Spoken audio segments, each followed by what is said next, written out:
We just heard from the director of the White House Budget and Management, Peter Orszag, talking about the big cuts the administration promises for the new budget. There are some cuts, but of course, Stuart Varney joins us live right now. Stuart, the numbers are staggering. The budget they will submit today, $3.18 trillion. The deficit, what, $1.6 trillion.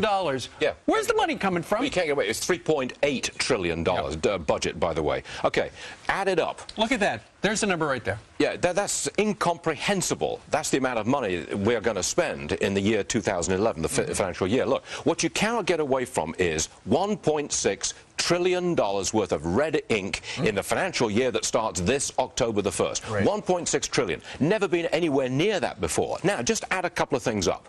Last year, deficit, 1.4 trillion. This year, 1.35. Next year, 1.6. That's about $4.5 trillion worth of red ink in a 3-year period. But Peter Orszag says it's coming down. You heard what he just said. It's going to come down to half. That was very, very complicated reasoning, building in all kinds of assumptions about the future. A big assumed economic growth rate, a big revenue to the Treasury from tax increases. You can't assume that kind of thing realistically. But wait a minute, an extra $4.5 trillion in deficit just over the last 3 years. That means an extra $200 billion every year just in interest on the deficit run-up in the last 3 years. That's, what, $4 billion a week extra in interest forever. Look, can't get away from it. Stuart, we've been just printing money left and right anyway. What's the difference?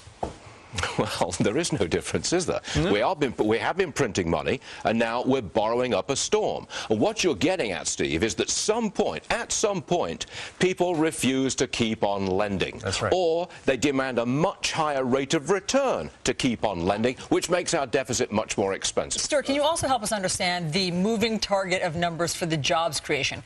On their website, as I said to him, it says 600,000 jobs created. He said, actually, it's more like 2 million. Explain that discrepancy. That's what the real smoke and mirrors. That's where it really comes in.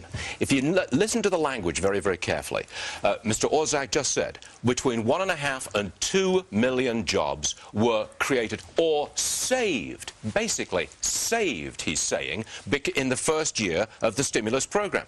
You can't prove that you saved a job. No, you simply can't prove it. They've invented a new metric. Yes, they have. Right. They've invented a new way of counting. They've moved the goalposts. They've invented a new way of counting so-called saved jobs from the stimulus. And a lot of people are going to be upset that the Bush tax cuts are going away because they're used to it now. He says, I'm restoring it to the percentage that it was during the Clinton years, where the economy flourished. And as he just said, they weren't doing too badly in the late Clinton years. Okay, fast forward to today, state income taxes have gone up almost across the board. Yep. All kinds of taxes have gone up across the board. Now you're going to raise the taxes again on the so-called rich. Wrong message. And are you really telling me that it's fair to take between 50 and 60 cents on every dollar that a wealthy person makes? Is that fair? And does it bring in the money that you think it's going to bring in? And real quick, Neil Borofsky, who's in charge of the TARP, says it might have made things worse when we were in that super recession last fall. There's some confusion here. 2 falls ago. The initial TARP, $700 billion,